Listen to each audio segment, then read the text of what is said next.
It's time to introduce our last lecturer today, Earl Hopper. Earl Hopper is a psychoanalyst, group analyst, and organizational consultant in private practice in London. He's a fellow of the British Psychoanalytical Society, an honorary member of the Institute of Group Analysis, an honorary member of the Group Analytic Society International, and a distinguished fellow of the American Group Psychotherapy Association, a former president of the International Association for Group Psychotherapy and Group Processes, IAGP, and a former chairman of the Association of Independent Psychoanalysts of the British Psychoanalytical Society. He's the author and editor of many books and articles in psychoanalysis, sociology, and group analysis. He's the editor of the new International Library of Group Analysis for Routledge. And I'm going to ask Earl Hopper to please present your lecture on clinical work during the time of the two syndemics of COVID and social violence. Some thoughts about mature hope in the context of failed dependency, the fear of annihilation, and attacks on barriers, borders, and boundaries, not to mention linking. Thank you very much, Denisa. It's been a long day, and I hope that we all have plenty of strength to see us through the next couple of hours or so. I'd start by saying that there is always the intention in such a long and rambling title is that there should be some charm to it, not just a lack of precision. So on that basis, let me start. But I would say, you know, the way you ended my introduction, which was very nice, I would say that there are several people here whose books and articles I've had the pleasure of editing. And some of them have books in process that'll be out any day now, in particular about large groups. Carla Pena, for example, from Brazil, her book will be out very, very soon. So with that in mind, let me begin. So in my proud talk, I'll consider several neglected aspects of the COVID pandemic, which in England is often called the COVID syndemic, in terms of my theory of incohesion, aggregation, massification, as a fourth basic assumption in the unconscious life of social systems, especially those in which trauma is prevalent. Now, the notion of a syndemic implies a syndrome of variables and conditions that transcend the traditional boundaries between the biology of the human organism and the human species on the one hand, and the foundation matrices of our contextual societies on the other. In my view, the COVID syndemic, which itself is an indirect consequence of complex social trauma, has generated a second and related syndemic, namely that of social violence. Or perhaps it's the other way around, that the syndemic of social violence occurred first and has in turn generated the COVID syndemic. Now, obviously, I'm preoccupied not only with the Black Lives Matter movement, but also with the war in Ukraine and with the horror that has been unleashed by it.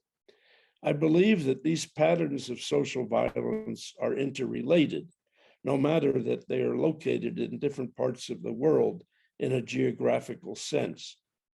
Both viruses and groupings of people have violated various kinds of boundaries, barriers, and borders.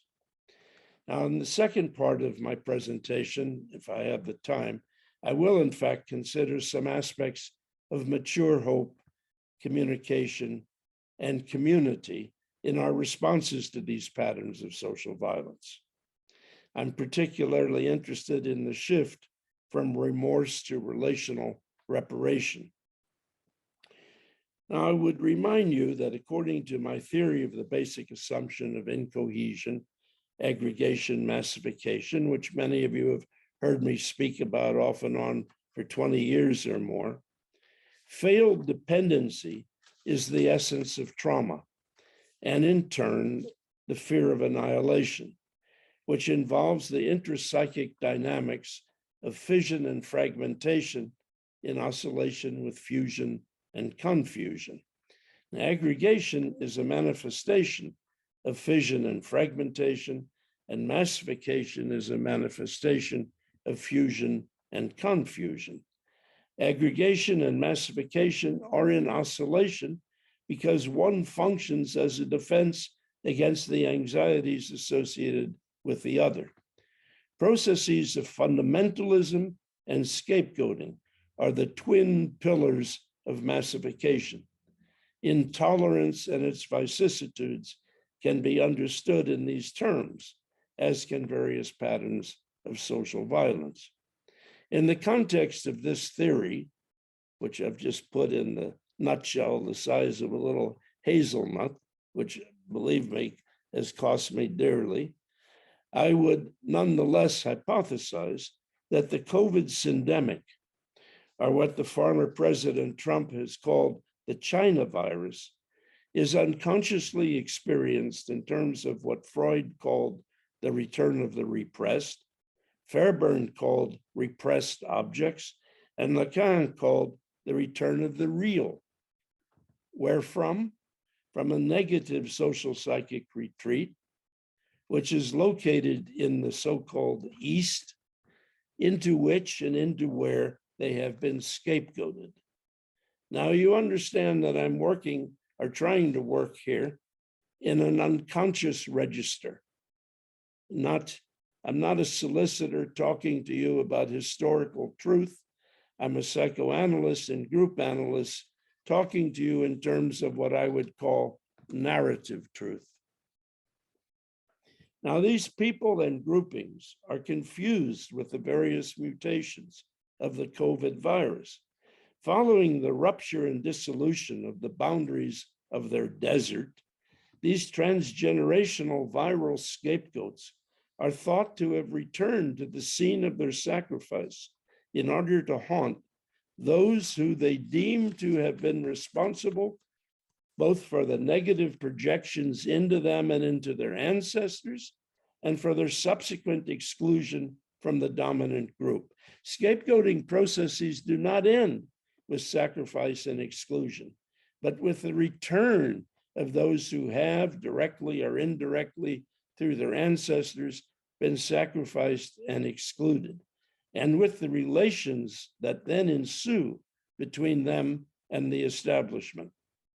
Having nursed their grievances within the context of what I call a Monte Cristo complex, these transgenerational scapegoats are determined to realize their rightful, but also their righteous and revengeful demands for restitution and equity. Such demands are often, but not always, associated with a further demand for punishment. After all, these viral scapegoats have been forced to live within the so-called land of Nod, east of Eden, a breeding ground of monsters and wandering tribes of people. How these scapegoats are met by the establishment is an important part of the scapegoating process. These processes are amplified and magnified through projective and introjective identification, which can involve the enactment of narratives of trauma and which are associated with malignant mirroring and malignant echoing. Feelings of shame and guilt are also involved.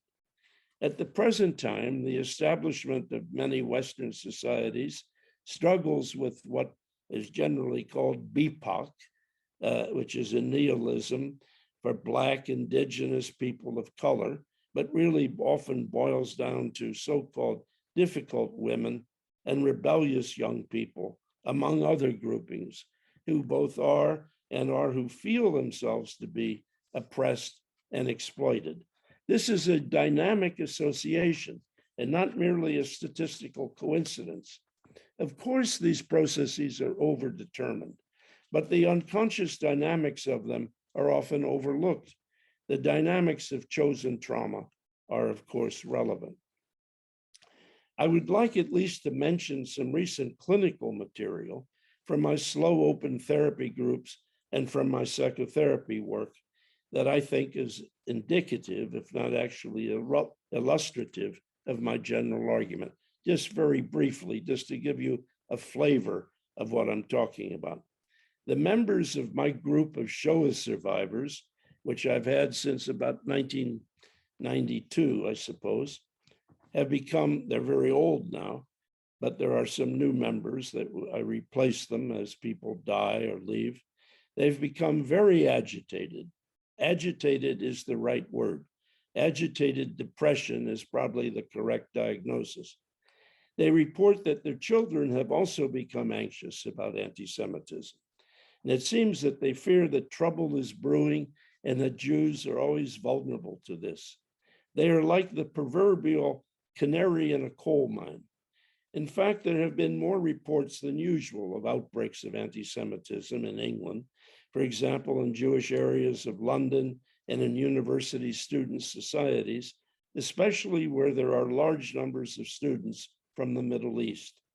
There have also been increased reports of cemetery defilements.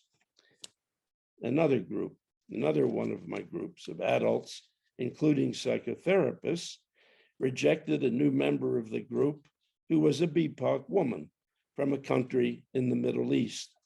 She felt that her rejection was based on prejudice concerning her social identity. However, she also acted like a revengeful and self-righteous person and was treated in an increasingly rejecting way by the group. She insisted that how she was treated in the group was a matter of racial prejudice and xenophobia that she perceived to exist in the group and that she did not merely imagine to be the case. This prevented attempts to work through various difficulties connected with her personal identity. In consequence, despite my interpretive efforts, patterns of social conflict overruled patterns of collective self-reflection. It was very difficult for the members of the group to connect these patterns of conflict with processes within our current contextual society, or with our past contextual society, or with their own more personal life experiences. However, I would say that she's still in the group, so perhaps we're not doing, the group is not doing, she's not doing entirely so badly. Now, the dynamics of incohesion as a consequence of trauma of failed dependency have also been evident in our professional organizations, in my opinion. Although patterns of conflict among various social categories of membership were becoming more pronounced even before the onset of the COVID syndemic, a general sense of disappointment with authority structures and leadership seems to have erupted among students and newly qualified therapists. It's reported that many organizations in our field have suffered from a decrease in the number of their members and from the disaffected, if not disillusioned, withdrawal of many members of the older generation. Questions about equity, prejudice, and discrimination have suffused matters of governance and the provision of professional services. The email forums of these organizations have been characterized by aggression and vituperative arguments about what is euphemistically called power, position, and privilege, going by the initials PPP. Now, our contextual, which is not entirely a bad thing, in my opinion, but I'm only indicating it as a matter of emphasis, and perhaps it was too long a time in coming. Our contextual societies have also suffered from social regression and the dynamics of incohesion, as seen in the rise of fundamentalism and scapegoating in support of massification. There's a long history of association among social trauma, the fear of persecuting objects, and scapegoating, which has often involved accusations of poisoning, polluting, and the spread of diseases. In fact, for those who are helpless, poisoning is the most efficient form of social violence. It is often a woman's weapon of choice. It involves the violation of boundaries in our internal and external worlds, as do the viral syndemics themselves. Poison was employed in the slave rebellions in the American South and in the Caribbean. More recently, we have learned how a band of survivors of Nazi death camps attempted to poison the water supply of a German town. And when this proved to be impossible, they succeeded in poisoning the bread supply. Social trauma is often experienced and discussed in terms of the contamination of the so-called race. I don't know anymore what that means, but the word is often still used. The establishment seems to feel that its first responsibility is to protect the so-called purity of the race. This is virtually atavistic. The recent accusations in France by the leaders of various right-wing political parties that the Jews are responsible for the COVID syndemic suggests that such fantastic conspiracy theories have hardly disappeared. To the contrary, they are waiting to be applied. In Britain, right-wing Brexiteers have opined that the syndemic is a punishment organized by revengeful Remainers who are assumed to be Jews, elitist Jews. New immigrants of color are regarded not only as parasites, but also as especially contagious carriers of various diseases. In fact, references to race and to purity almost always indicate that fantasies have prevailed over external realities. The Merchant of Venice, by you know who, was informed by stories about Jews who poisoned a well near Venice. Incidentally, Shakespeare has soldier Schweik characters in a number of the history plays. We can come back to that later. But more recently, to bring us a little bit up to the so-called here and now, more recently, with his usual flair for irony and complex metaphor, Philip Roth based his novel Nemesis on an epidemic of polio in the northeast of the United States, during which anti-Semitic sentiment and violence were rife. Roth constructed a battle between a gang of Italian Americans from another so-called neighborhood and local Jews. The battle was analogous to the archetypical battle between Roman soldiers and Jews. Although very little physical violence was involved, the polio virus was spread by the invading Italian American men who spit on the ground.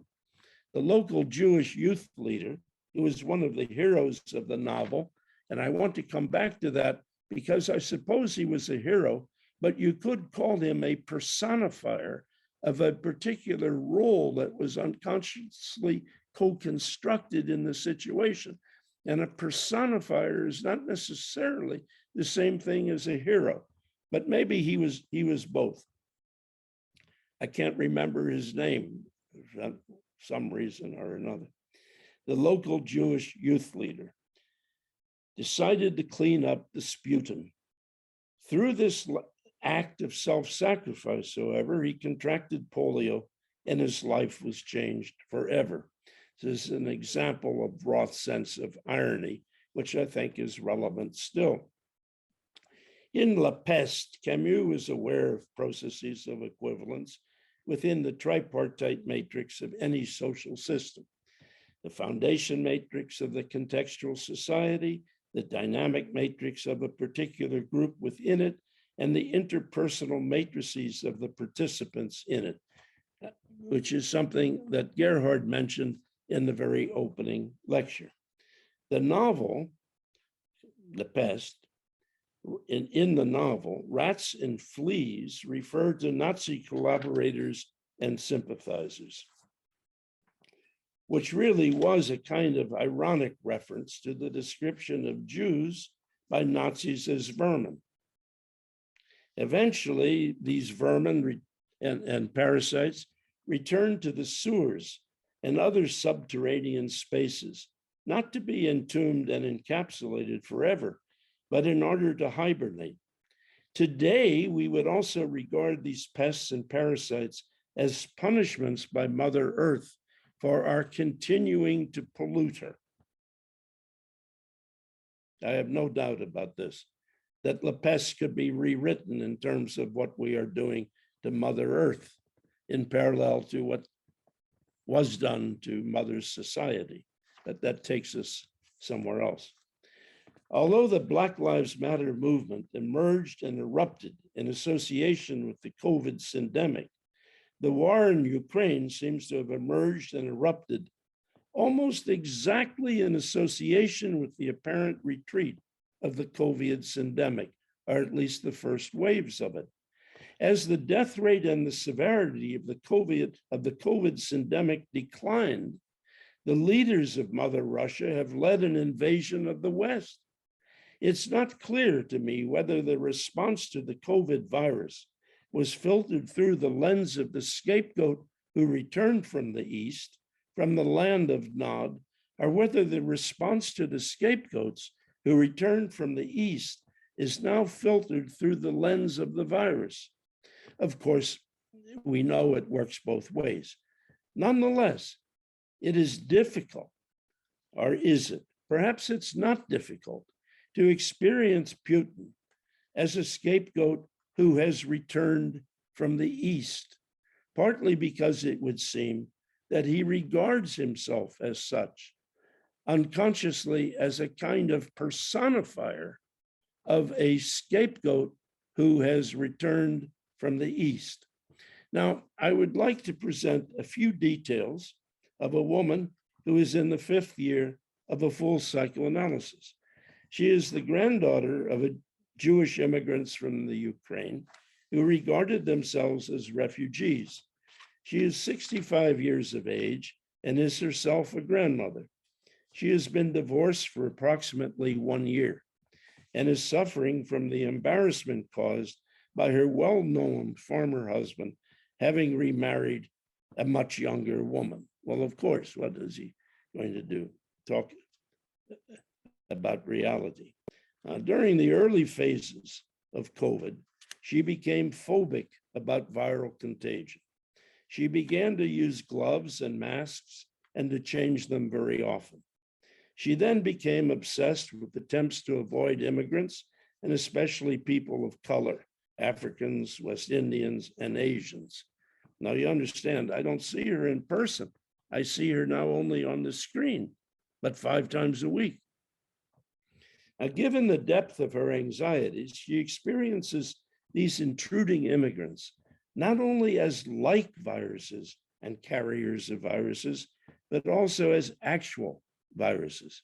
One of the important things that I could tell you about her early life, although some of you may already have imagined it, is that her mother gave birth to her brother only 12 months after she was born.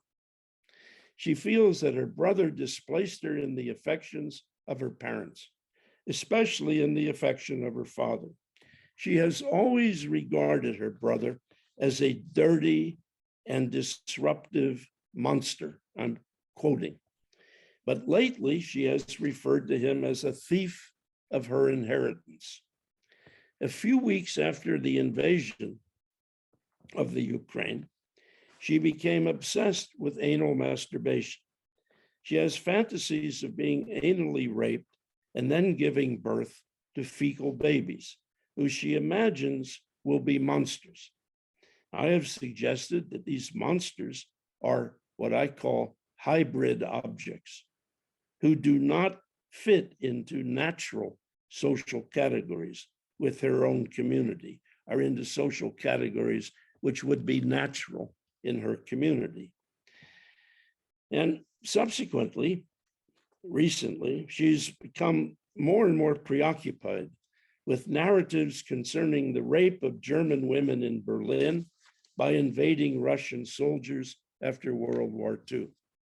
Her conscious masturbation fantasies involve witnessing these rapes by smelly Russian soldiers, which sometimes appall her but very often excite her to orgasm. She is convinced that Russian soldiers smell worse than soldiers from other nations. Although she's been able to make use of my interpretations in terms of Freud's great essay, A Child is Being Beaten, she has struggled with my further interpretations that in the transference to me, I am a Russian soldier who she wishes would turn his attention towards other patients, not because she's no longer jealous of them, but because she would like me to intrude upon them in the same way that she feels that I have begun to intrude upon her. She has made a collection of sex toys and vibrators of various kinds. She tells me about them. I haven't seen them. Some of which she uses in order to give herself pain. Comparing my interpretations to her sex toys, she said to me that she would rather hurt herself with her big black boy, which is the name of one of her devices, than to listen to my sociological bullshit.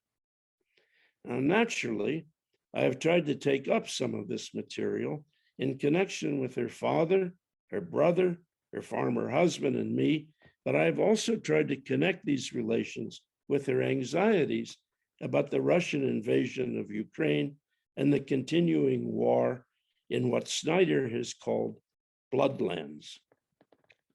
Now, like many people in England, she has reduced the Russian military to one man, i.e. Putin, who she regards as a monster from Mongolia, and she's convinced that he looks like a Mongolian and has Mongolian ancestry, clearly a descendant of Genghis Khan.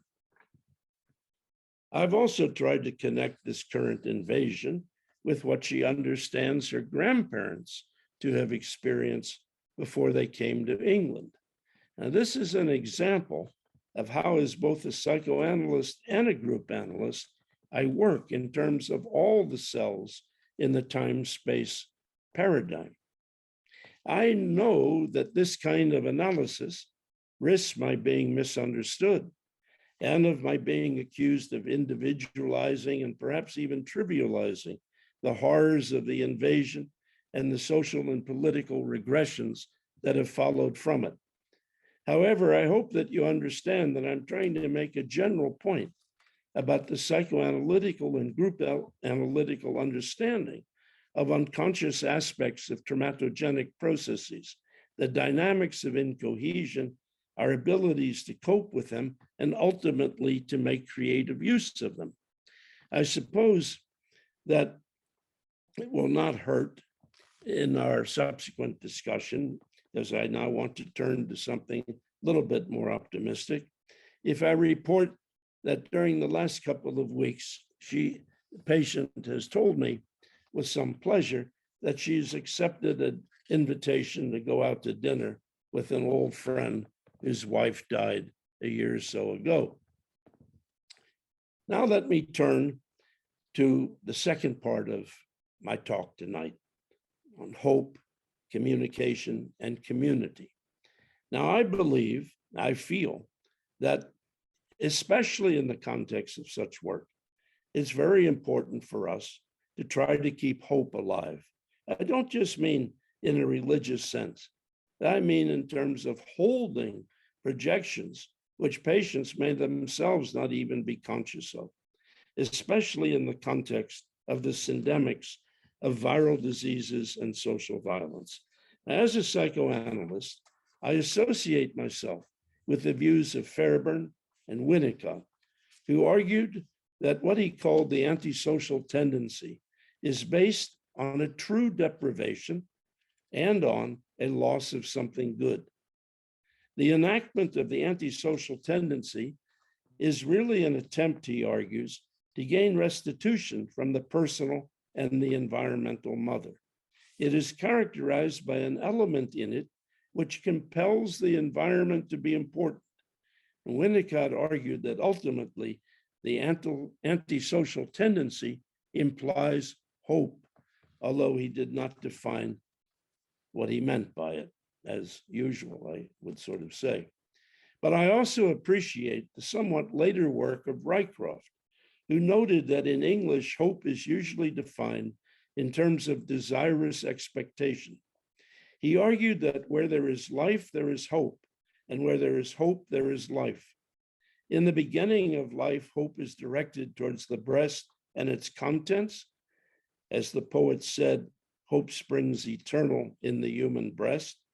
However, Rycroft also suggested that as life unfolds and develops, hope as desirous expectation becomes more and more complex and is directed towards a multitude of goals that are based on the sublimation of desire for primary objects. Now, coming from a background in sociology, I also argued with Rycroft, not always to my benefit, but irresistible, I would say. I argued that the notion of sublimation was too simple and too reductionist. From conception onwards, the sublimation of desirous expectation is rooted in relationships that are embedded not only within the family, but also within economic, political, and religious institutions. There are many kinds of goals, both personal and social, and there are many kinds of desirous expectation. For example, normative expectations, aspirational expectations, anticipatory expectation, and so on. Levels of normative expectation are associated with the formation and maintenance of ego ideals and with the convictions of entitlement, as well as with superego judgments. There are many, many kinds of achievements and levels of them as well. Now, here's the point.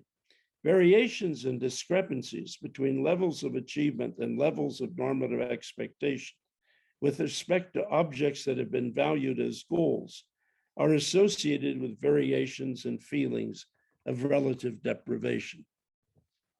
Such discrepancies are also associated with feelings of shame and guilt.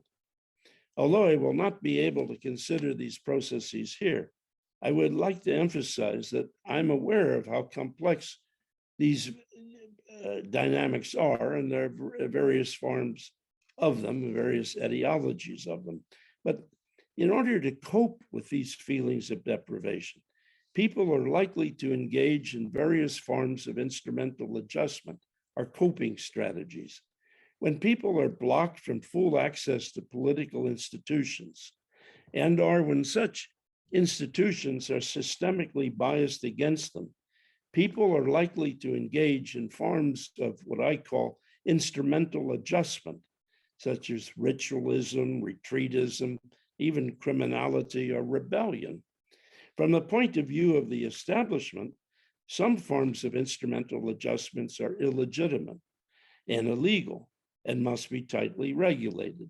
However, from the point of view of people who feel themselves to be systemically blocked, excluded, and marginalized, illegitimate or illegal forms of instrumental adjustment are entirely necessary.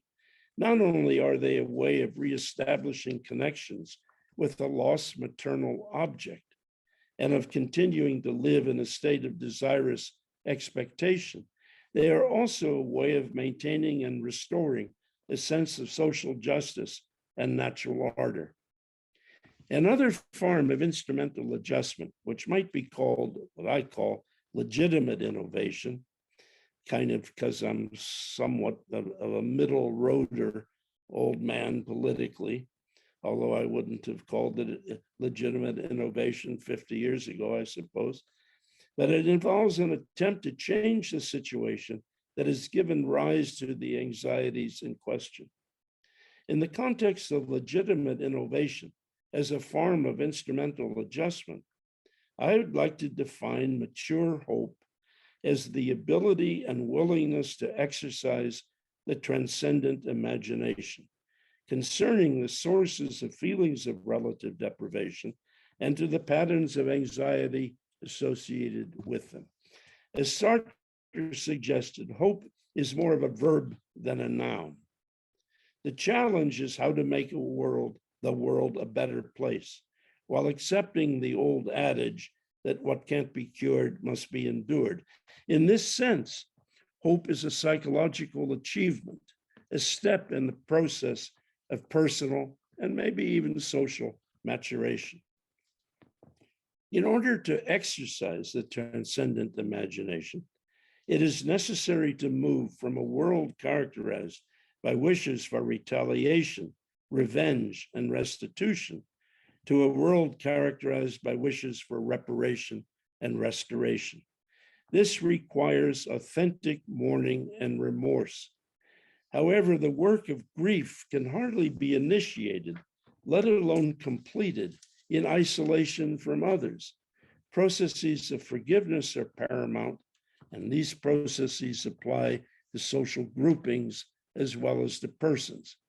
Now, as Prospero, my old friend, eventually realized, this brave new world of remorse, restoration, and reparation is based on communication in its deepest relational sense.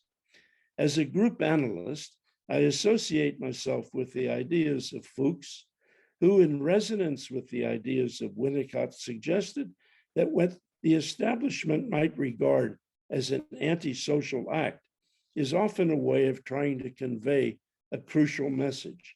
If the message is heard and acknowledged, it becomes a communication. If the message is unheard and unacknowledged, it becomes an autistic symptom. Failed communication is a traumatic experience characterized by failed dependency.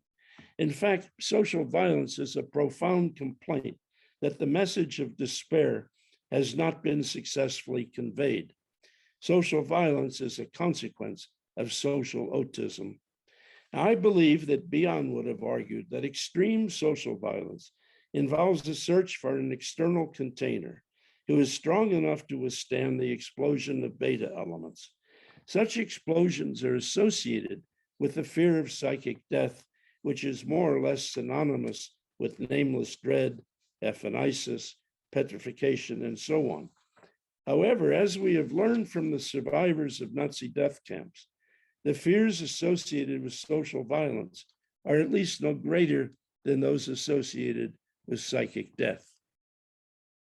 So as mediating and bridging people, which is what we are, our public tasks are intertwined with our clinical tasks. Our public tasks include attempting to communicate with those who feel themselves to be systemically unseen, unheard, and oppressed. Insofar as the dispossessed and the helpless lack voices of their own, it might also be necessary for us to speak for them. Maturity is not synonymous with political acceptance and passivity.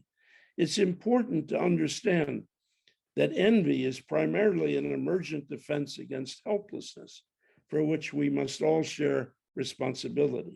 In other words, it's important to have a trauma theory of envy, not one based on the assumption of a so-called death instinct. Now, it must be acknowledged that in the management, if not the elimination of social violence, the holding of hope and engaging most fully and authentically in processes of communication, both with our patients and in the public sphere, are absolutely necessary, but they are also unlikely to be sufficient. I have little doubt that social violence is mainly a manifestation of the discontents of those who are systemically deprived, if not actually oppressed.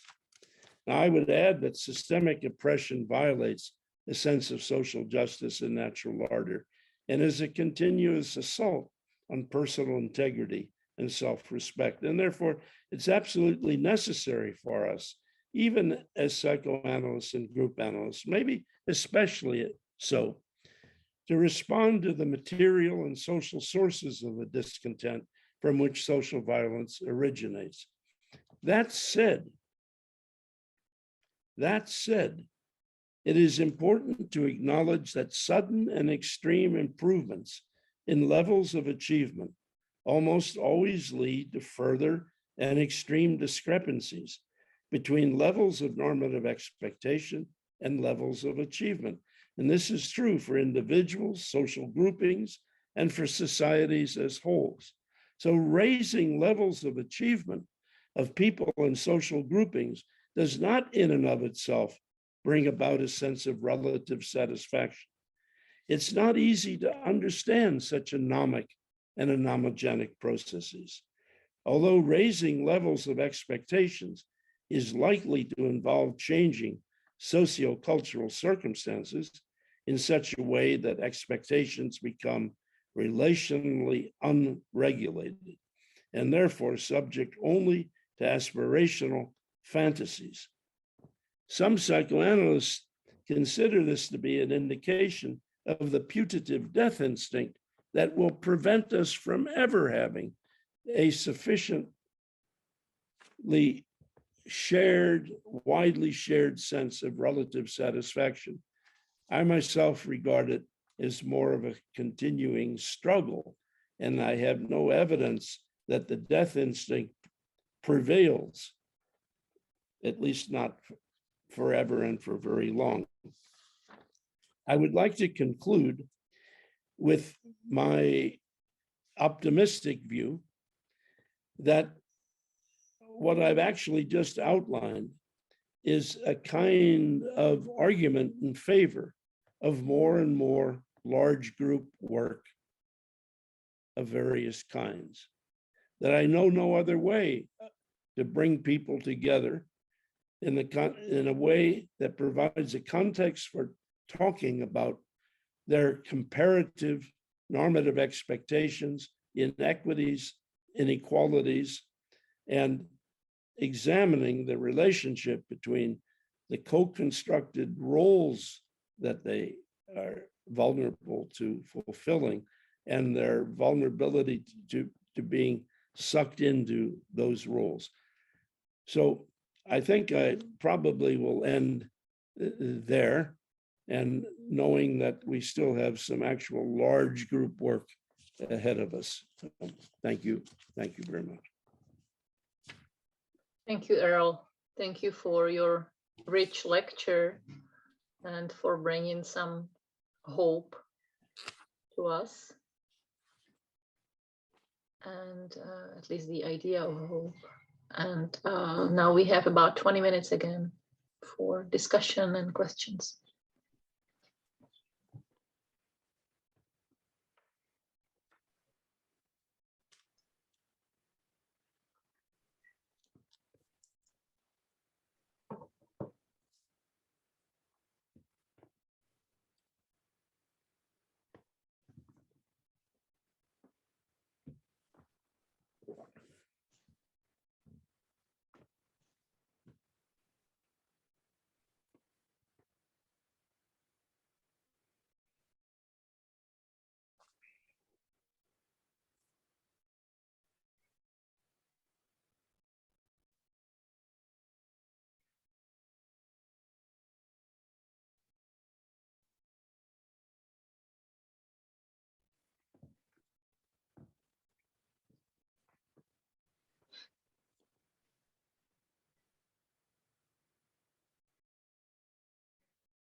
Can you hear me? Can you hear me? Yeah. I was just thinking, first I wish to say that I'm very grateful to you for what you said, and I wish I have opportunity to read it very slowly, because I must think about every sentence again. While I was listening to you, what came onto my mind was whether we can think about some concerning the relationships of various large groups, whether we can think about some sort of ethics, just like there is ethics, there exists a code of behavior for individuals, how the individual people are supposed to deal with each other, whether whether there may exist such a code of large groups, how they should behave towards each other. That's all.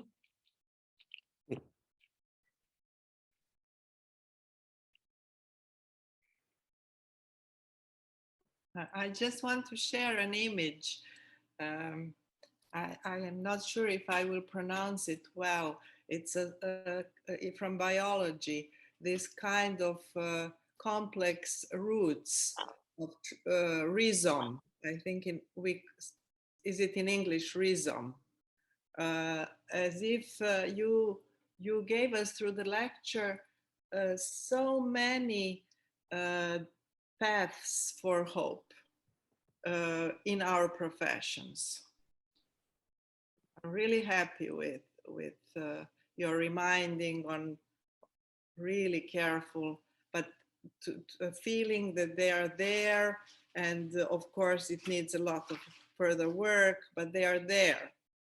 So just sharing this image. Thank you for the complex and clear lecture. I have a question from the very beginning of the lecture about this return of the repressed from the East. And you mentioned negative social psychic retreats, but what is, I know you had the other lecture on from East, again, it was more elaborated, I think, but I would like to hear what you mean. Of course, you told us from all the immigrants and so on, but yeah, I'm thinking about that, what you mean from the East. They always come from the East in a narrative way from the Old Testament, more or less onwards, because that's where they were sent, east of Eden. And the immigrants, as historically, in terms of the social and political demography of the last few hundred years, immigrants with optimism have come to the West from the East with considerable complaints about what they were escaping from. However, their experience very often in the New World has been that they're not always accepted. In fact, some of the most traumatic experiences have not been in leaving their home country, but in attempting to integrate into the new country. And these social groupings people are highly vulnerable to being scapegoated in the land of their dreams. And one of the elements of their being scapegoated in the land of their salvation and dreams is to be sent back to where they came from. Go back to where you came from, which is always in one way or another in the East. So it becomes a social, psychological state of mind as well as a geographical location. And as it happens, if we look at Europe, I mean, at the present time, it's from the East that the Russians come. The concentration camps where Nazis located them was always in the East. It wasn't just because it was in Poland or in Czechoslovakia or the Ukraine. It was where subnormal people live and can be exploited.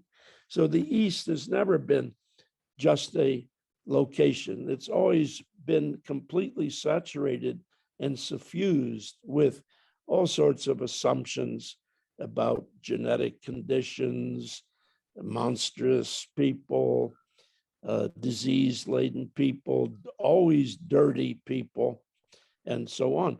Now, it really, I almost want to disassociate myself with the accusations, but if you work carefully, In my experience in the last several years, Putin, for example, has often been regarded as this particular patient has described him as having eyes that make him look as though he comes from Mongolia.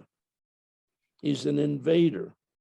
And so that's just a kind of concretization of the idea that I'm talking about.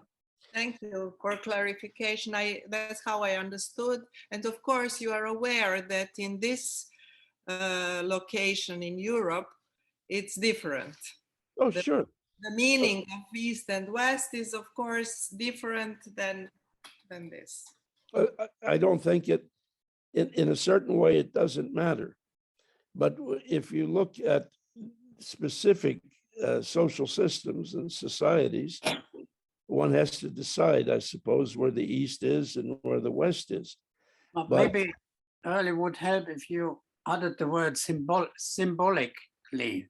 Well, and symbols are, of course, born by sometimes arbitrarily, but also sometimes by historical events. I mean, the big fear, I don't know, in the 8th, 9th, 10th century were the Huns, and they did get very far west. And I suppose in the Balkans and in Austria, the fear was from the Muslims. So it was in France, coming from the south. I mean, there is this other place. I would agree with you. I mean, it's the land of Nod, which is a movable feast. Even in California, when in connection with World War II, and there were many Japanese and Chinese immigrants who had already made quite a contribution to the development of the Western United States and California. They came from the West, that is, they came west, but it was also said that they came from the East. But if they had come from the East in the same way that we're talking about it, I'm talking about it in connection with Europe, they would have had to come all the way around the world. So, which obviously they didn't do. That would be an example of a conflagration of a social psychological state of mind and a relationship. Because obviously in a circle, in a globe, the East, it doesn't mean anything. It's only a matter of power structures and power relationships as to what's East and what's West.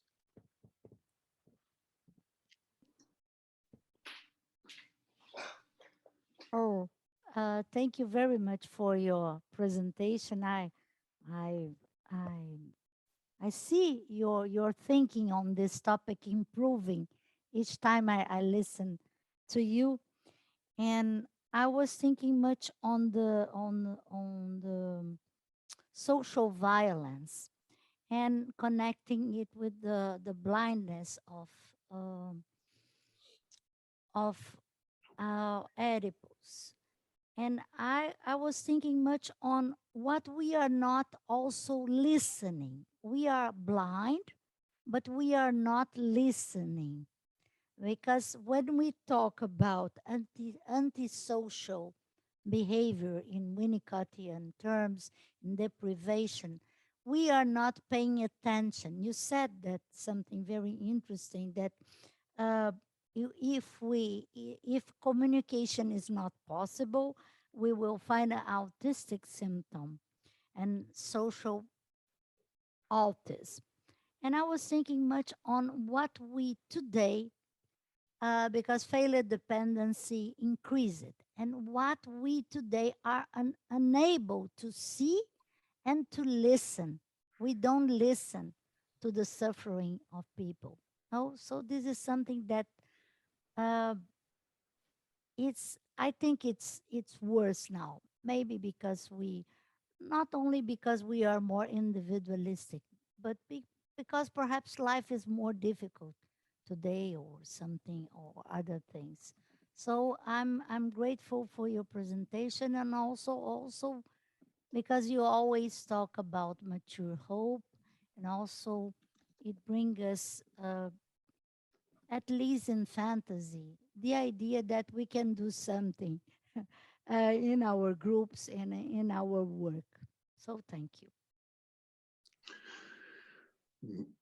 I would like just to mention that it's quite interesting how easily we accepted here in Czech Republic almost 400,000 of Ukrainian refugees. I think it's because of they are speaking the Slavonic language. We understand somehow each other. They are able to work. And it's a big difference between the immigration of people who are coming from Africa and they are culturally and mentally very far away, and we are accepting the people who are very close to us, and they have also a little bit similar history with us. We were also attacked by Soviet Union. It means Russians. I don't like to say Russians. Let's say Russian Imperia or Russian state, and the Russians are a nation, and there are many nice people there. Anyway, I am happy that we closed the conference with a little bit optimistic idea. And I would like to thank to all speakers. And unfortunately, I have to leave. I have some another meeting. So goodbye, and thank you for participating in this conference. Okay.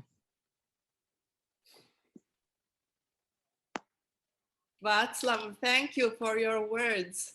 I remember from Prague, and today again, your voice was somehow very lively, and in your bringing hope. At least to me, it sounds like that. I remember the times when Serbia was very close to us. Unfortunately, what happened is now so crazy. Well, have a nice time and enjoy the rest of conference, and goodbye. Hello. Bye-bye. Ahoy. Ahoy. Well, about this East, if I can say still something, or should we finish now discussion? No, we have like 7 more minutes. We can go on. Okay, how this border between East and West historically was changing. And it's fascinating, really, because politically also, you can move with this. There was a time when the concept of Eastern Europe, which was political, was put into the practice, and we were in Eastern Europe, during, let's say, 48 till some 89.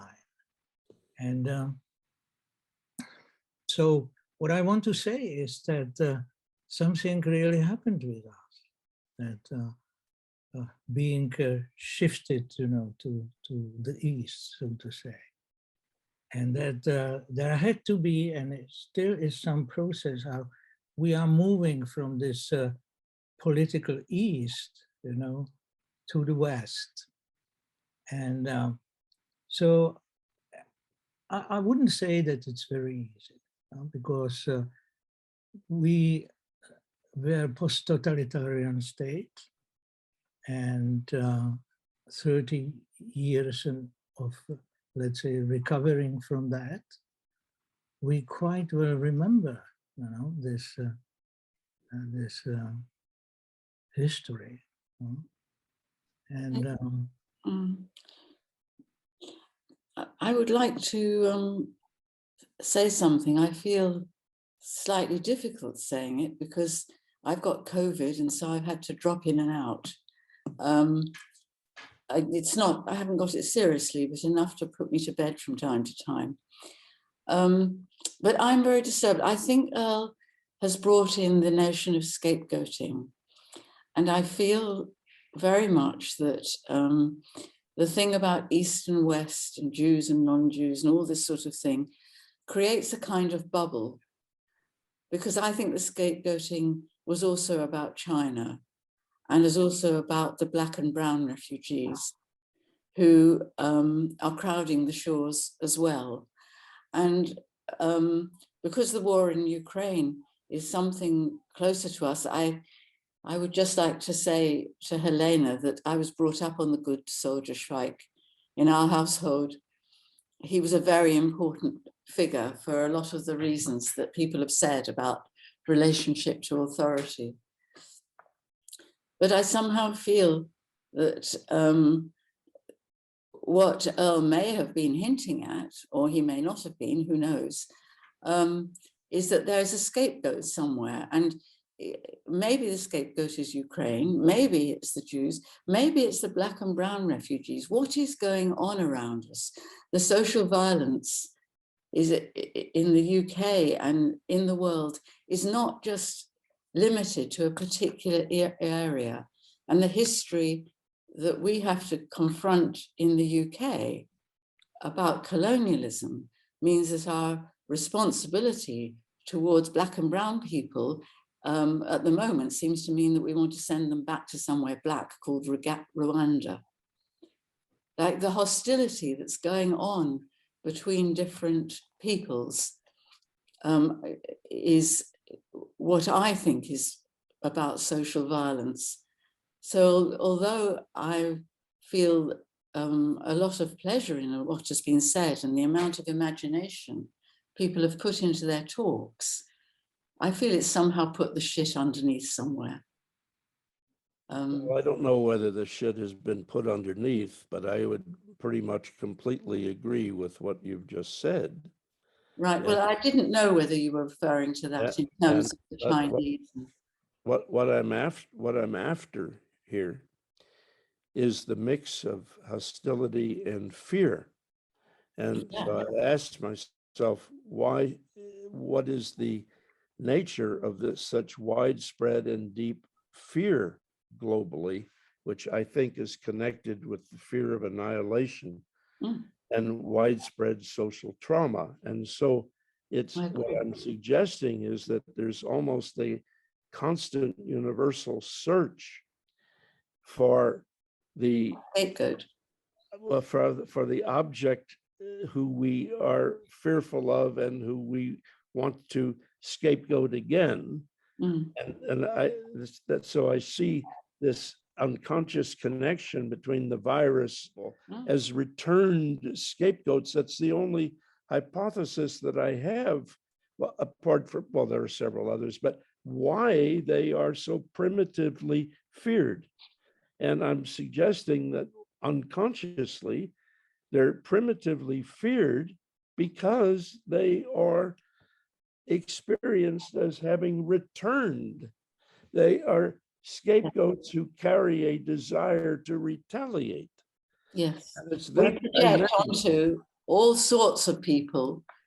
We put, in my terms, we throw the shit onto all sorts of people and then we wonder why they ask us to duck. There's something like that. Yeah. But, you know. Anyway, I just wanted to say that because I felt that in a way that I thought you were saying something more universal. Oh, that's pretty universal.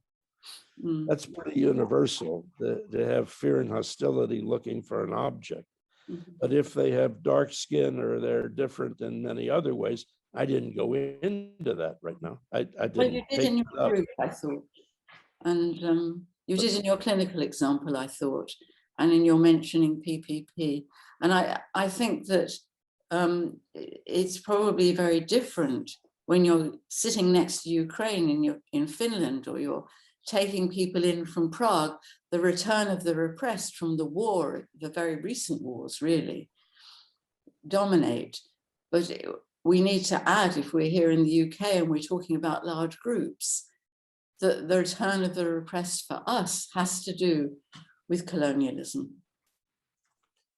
Okay, well, we'll have to end on that note. This is unfortunately because let me thank. Please, I wish to thank Sue.